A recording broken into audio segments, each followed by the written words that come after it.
ચૈતર વસાવાને લઈને મહત્વના સમાચાર સામે આવ્યા છે। આમ આદમી પાર્ટી અને ડેડિયાપાડાના જે આદિવાસીઓ છે તેનામાં હવે કંઈક નવી આશાના કિરણો ફૂટશે, કારણ કે વિધાનસભાનું ચોમાસું સત્ર છે અને આ ચોમાસા સત્ર દરમિયાન 3 દિવસ ચૈતર વસાવા છે જેલની બહાર આવશે। નમસ્કાર, BS9 ટીવી ન્યૂઝમાં આપની સાથે હું ભગવતી વિશાવડિયા। છેલ્લા ઘણા સમયથી ચૈતર વસાવા ડેડિયાપાડાના ધારાસભ્ય અને આમ આદમી પાર્ટીના દિગ્ગજ નેતા છે તે જેલવાસ ભોગવી રહ્યા છે। સૌ કોઈ જાણે છે કે ડેડિયાપાડામાં સંકલનની જે બેઠક હતી, આ બેઠક દરમિયાન સંજય વસાવા સાથે બબાલ થઈ અને ત્યારબાદથી ચૈતર વસાવાની ધરપકડ કરવામાં આવી। 5 જુલાઈથી જે ચૈતર વસાવા છે જેલમાં છે, હાલ તે વડોદરા જેલમાં છે, પણ ખાસ કરીને જે વાત કરવામાં આવે તો જે સુનાવણી થઈ હતી અત્યાર સુધી તેમના જામીન મંજૂર ન કરવામાં આવ્યા, પરંતુ હવે આદિવાસીઓ માટે અને ખાસ કરીને જે કહેવાય છે કે આમ આદમી પાર્ટી એક નવી આશાનું કિરણ ખીલશે, કારણ કે ચૈતર વસાવા છે વિધાનસભાના જે ચોમાસુ સત્રમાં 8, 9 અને 10 તારીખ 3 દિવસ સુધી છે જે ચોમાસુ સત્ર યોજાવાનું છે તેમાં હાજર રહી શકશે। ત્યારે સવાલો એ છે કે આ 3 દિવસના ચોમાસુ સત્રમાં ચૈતર વસાવા શું પ્રશ્નો પૂછશે, કારણ કે છેલ્લા ઘણા સમયથી તે જેલમાં છે, એટલે તેમના જે પ્રાથમિક જે ચૈતર વસાવા છે ધારાસભ્ય છે એટલે ડેડિયાપાડાની તેમની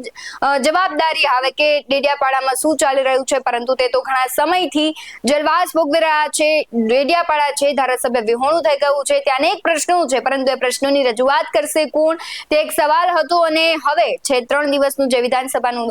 ચોમાસુ સત્ર છે એમાં ચૈતર વસાવા છે તે રહેશે, પરંતુ સવાલ એ છે કે તે સવાલો શું પૂછશે, કારણ કે તે પોતે તો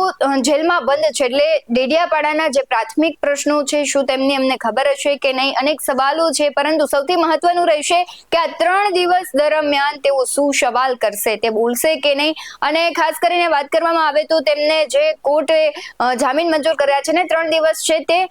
વિધાનસભાના જે સત્ર છે તેમાં ભાગ લેશે, પરંતુ તેની સાથે પોલીસ પ્રોટેક્શન હશે અને તે મીડિયા સાથે વાત કરશે કે નહીં, આવા અનેક સવાલો છે ને। જો વાત કરશે તો શું તે ભંડેકા કૌભાંડને લઈને કરશે, જેલમાં તેમની સાથે કેવું વર્તન થઈ રહ્યું છે તે કરશે, કે પછી કંઈક નવા વિષય સાથે તે આવશે। આમ તો આમ આદમી પાર્ટીને ખોટ પડી રહી છે, કારણ કે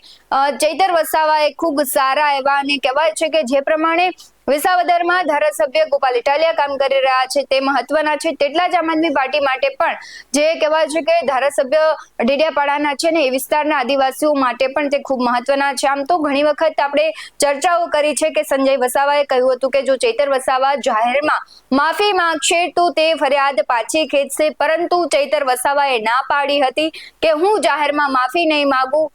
જે દરમિયાન તે જેલમાં હતા ત્યારે પણ ભારતીય જનતા પાર્ટી દ્વારા કહેવામાં આવ્યું હતું કે તમે જો ભારતીય જનતા પાર્ટીમાં જોડાઈ જશો તો તમારી સજા છે માફ થઈ જશે, પરંતુ આમ આદમી પાર્ટીના ધારાસભ્ય ચૈતર વસાવા એકના બે નથી થતા અને જે કહેવાય છે કે તે ખાસ જેલવાસ એટલે જ ભોગવી રહ્યા છે, અનેક તર્ક વિતર્ક થઈ રહ્યા છે, રાજકીય સમીકરણો કામ કરી રહ્યા છે કે પછી ખાસ કરીને ચૈતર વસાવા છે તેમના અનેક કેસોમાં નામ આવ્યું છે, પરંતુ ફરી એક વખત કાયદાકીય જે સકંજો છે તેમના પર કસાયો છે। અનેક પ્રશ્નો થઈ રહ્યા છે કે એક બાજુ છે ધારાસભ્ય છે, બીજી બાજુ જે કહેવાય છે કે તાલાડામાં ઘટના બની હતી, કે